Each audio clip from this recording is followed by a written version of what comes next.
Bonjour à tous, bienvenue dans cette nouvelle édition d'Ardennes Méridionale. Le MAG, vous aurez peut-être reconnu le paysage derrière nous. Nous nous trouvons à Bertry pour présenter cette nouvelle édition, Céline. Et oui, et notre premier sujet va allier balade guidée et photographie. C'est ce que propose la Maison du Tourisme du Pays de Bouillon. Et c'est à travers sa maison des guides, mise en place en avril dernier, que ce type de balade insolite est né. C'est parti pour 2h30 de balade guidée à Orchimont. Donc le but, c'est pas vraiment de faire une grande boucle. Mais cette balade, elle a pour particularité d'être sur le thème de la photographie. La photographie de l'eau en mouvement. C'est nouveau que je fasse randonnée et photo en même temps. Donc je faisais soit des randonnées, soit des cours de photo. Et puis c'est un peu l'idée d'innover. Ce type de promenade ciblée a vu le jour grâce à la création d'une maison des guides en avril dernier, chapeautée par le GAL Ardennes Méridionale. Donc pensez déjà à la petite liste que je vous ai donnée. Si le GAL gère la mise en place de la structure, elle est rattachée à la Maison du Tourisme du Pays de Bouillon. L'idée de la Maison des guides, c'est de fédérer aussi bien des guides nature, patrimoine, randonnée, légendes, autour de cette Maison des guides. La Maison des guides couvre une commune de plus que la Maison du Tourisme, à savoir la commune de Ouélin. C'est parfait ça. Les participants de tout niveau sont les bienvenus.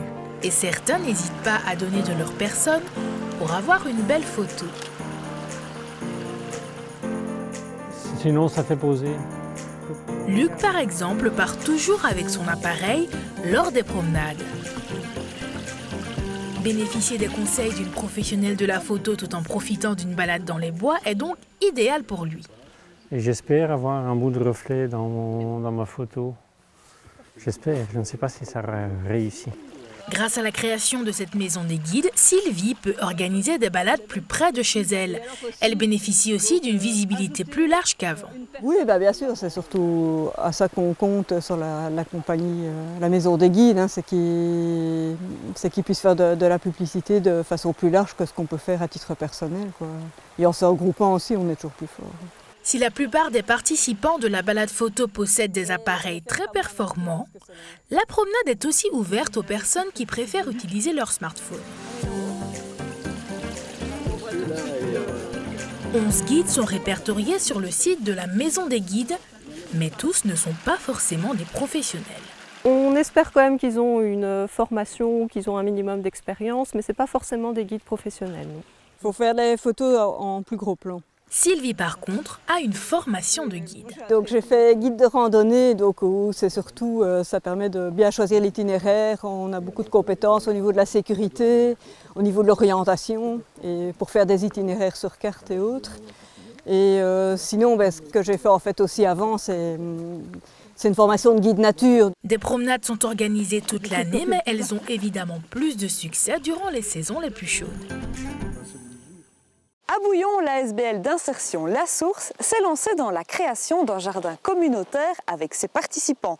L'objectif, c'est de développer l'ouverture et le travail d'équipe des participants.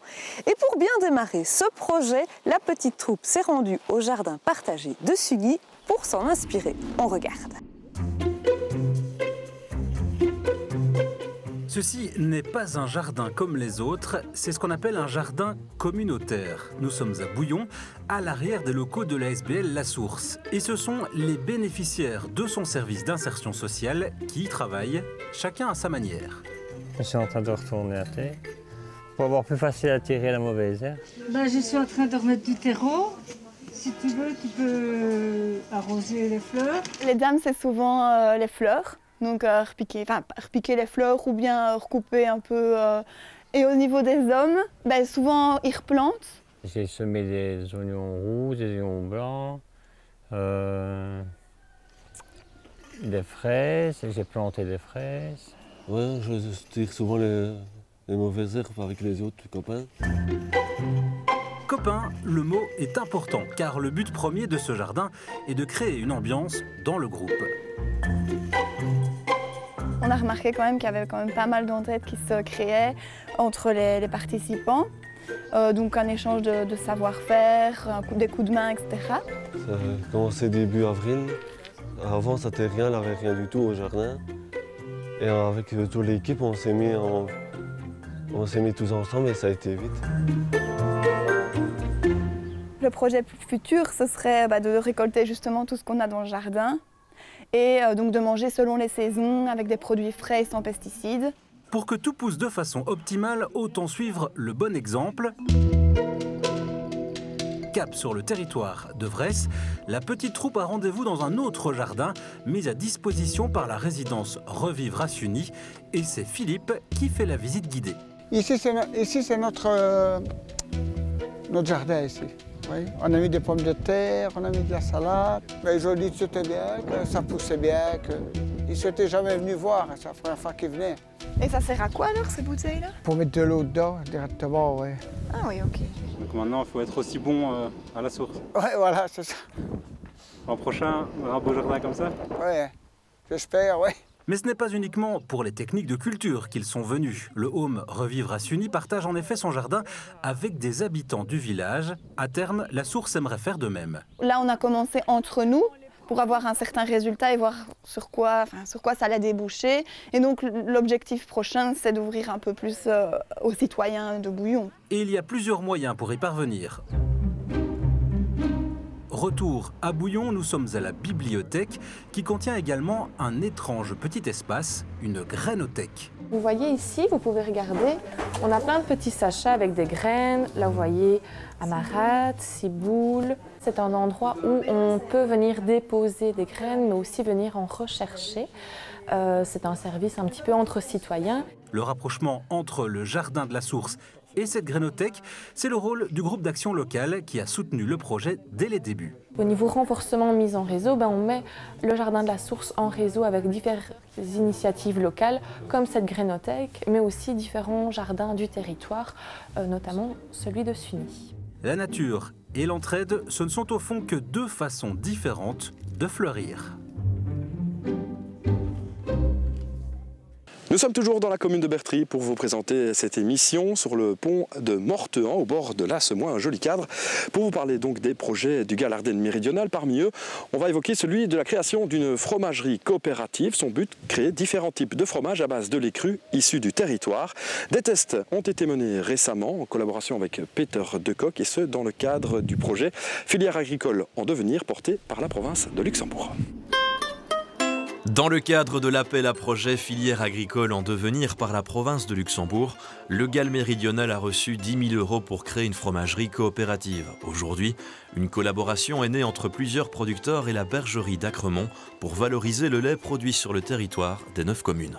On avait envie de se différencier au maximum avec une qualité organoleptique, avec un fromage le plus valorisable possible.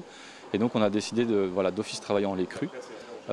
Et donc, en plus de ça, plutôt que de faire des fromages peut-être un petit peu plus classiques, on a voulu aller vers une pâte pressée cuite, un petit peu sur base des fruitières de ce qui se fait en France avec le comté ou d'autres types de fromages AOC. Les premiers fromages ont été goûtés cet été avec un résultat convaincant selon Peter Decock, maître des lieux. Le résultat est plus que bon, on est plus que satisfait pour une fois, c'est magnifique, on approche nos collègues françaises doucement. C'est un petit peu le but de l'histoire, mais vous avez découvert les premiers fromages qu'on a ouverts après 5 mois d'affinage dans différents endroits ici autour de notre commune Bertry, on va dire en large terme. C'est un produit plus que 100% naturel, il n'y a aucun additif chimique dedans, tout est au niveau bactériologie maîtrisée. Une fois les étapes de fabrication accomplies, les fromages seront vendus sur le territoire du GAL en priorité. Alors l'objectif, c'est de faire du circuit court avec une consommation, un petit peu le slogan ici qu'on a lancé ici avec Peter, avec la bergerie d'Acremont, qui parle de consommation paysan. Parce que le circuit court consommé local, c'est un premier point, mais on peut avoir de l'agroalimentaire industriel qui fait également du circuit plus court ou en tout cas du très local. Et cerise sur le gâteau, on affine ce fromage, non pas dans des chambres froides classiques, mais on utilise des anciens lieux, par exemple dans les anciens abattoirs de Bertry, chez Céline et Sylvain. Donc on a tout un noyau ici au niveau des producteurs pour essayer de valoriser également du bâti, donc des anciennes caves qui ne servent plus, on essaie de les valoriser. Cette collaboration entre les producteurs et la bergerie d'Acremont n'en est donc qu'à ses premiers pas. Le GAL Méridional attend une reconnaissance juridique de la coopérative pour pouvoir pérenniser l'outil dans le temps. on envisage à terme pour l'année 2019 de pouvoir faire un appel à financement à la fois au niveau des citoyens, des éleveurs qui voudraient s'impliquer et puis via notre structure essayer également de profiter d'appels à projets, notamment peut-être de la région wallonne ou autres, appels à projets All Relais, ce genre de choses qui nous permettraient vraiment de subsidier des outils qui nous semblent vraiment porteurs sur l'avenir. Donc on verra bien le résultat, mais j'espère qu'ici on est bien parti avec le petit groupe de motivés. Voilà Gaal Ardennes Méridionale. Le MAG, c'est déjà fini Antoine. C'est fini pour aujourd'hui, mais on se retrouve pour une prochaine édition au mois de décembre. À bientôt. Au revoir à tous.